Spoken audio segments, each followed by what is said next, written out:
Aujourd'hui, nous allons parler de deux nouveaux catalogues. L'index catalogue, la fameuse extension dont nous avons parlé à l'épisode précédent, et le catalogue Barnard spécialisé en nébuleuses obscures. Je suis Elodie Gildor et vous regardez la chaîne Cosmic Girl.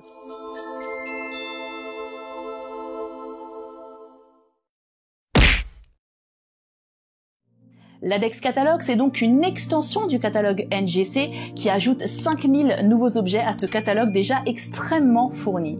Quant au catalogue Barnard, il comporte 370 nébuleuses obscures répertoriées par le brillant astronome américain Edward Emerson Barnard de 1919 à 1923. Et vous allez vite comprendre pourquoi j'ai décidé de mettre ces deux catalogues dans la même vidéo. Tiens, la voix du cosmos, tu es là ? Mais oui, fidèle au poste. Est-ce que tu voudrais bien nous montrer quelques objets IC et B aujourd'hui ? Évidemment. Prenons quelques-unes de tes images, Cosmic Girl.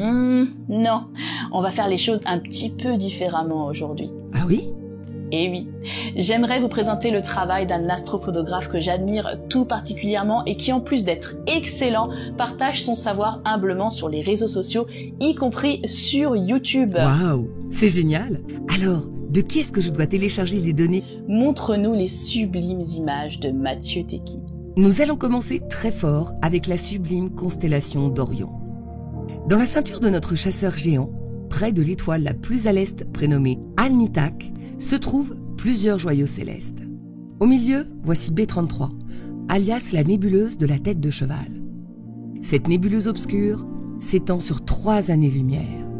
Mais ce n'est rien comparé à IC 434, que l'on peut voir en arrière-plan et qui est une grosse nébuleuse en émission qui mesure pas moins de 2 fois le diamètre de la pleine lune.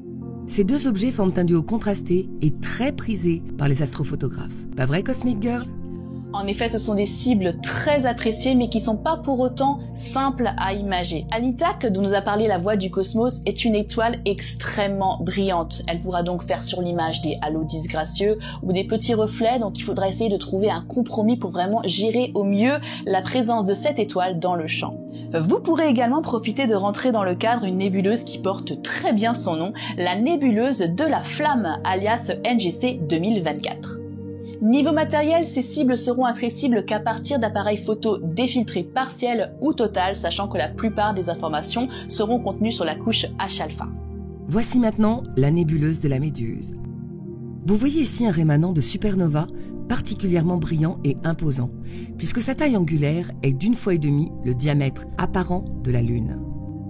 La Méduse est ici accompagnée par un autre objet, IC 444, qui est une nébuleuse en émission tout aussi imposante que sa voisine. Bonne nouvelle, pas besoin d'une énorme focale pour faire rentrer tout ce beau monde. Mathieu a fait cette image avec seulement 280 mm de focale. La difficulté ici, c'est d'arriver à tirer du signal en O3, qui comme d'habitude, l'O3 se fait toujours un petit peu désirer, donc n'hésitez pas à poser longtemps et bien sûr en l'absence de lune. Vous venez donc de voir deux versions de cette image, une version SHO et une version HOO, et vous avez donc compris peut-être que le défiltrage niveau matériel s'impose encore une fois. Place à IC 1396, une immense nébuleuse qui contient la célèbre trompe d'éléphant. L'observation en infrarouge du bout de cette trompe révèle la présence d'une dizaine d'étoiles très jeunes et en fait une zone très étudiée par les astronomes. Ne me dis rien, Cosmic Girl, il nous faut encore un appareil défiltré, c'est ça ? Et oui, tu as tout compris, c'est effectivement souvent le cas avec les appareils photo du commerce. Les nébuleuses émettent dans des longueurs d'onde spécifiques qui sont pas toujours accessibles avec ces appareils photo. On en reparlera peut-être dans une prochaine vidéo où on essaiera de trouver des cibles pour les personnes qui n'ont pas d'appareil photo défiltré, partiel ou total. Merci la voix du cosmos. À la prochaine. Et merci à Mathieu Tecky pour ces superbes images. N'hésitez pas à aller visiter sa page Astrobin. Et oui, il a une chaîne YouTube où vous pourrez voir, c'est vraiment une mine d'informations sur le traitement avancé. Tout est en barre d'infos. Au prochain épisode, nous allons encore augmenter le niveau de difficulté et parler d'un autre catalogue de nébuleuses, le catalogue Sharpless. D'ici là, portez-vous bien et surtout n'oubliez pas de garder les yeux là-haut.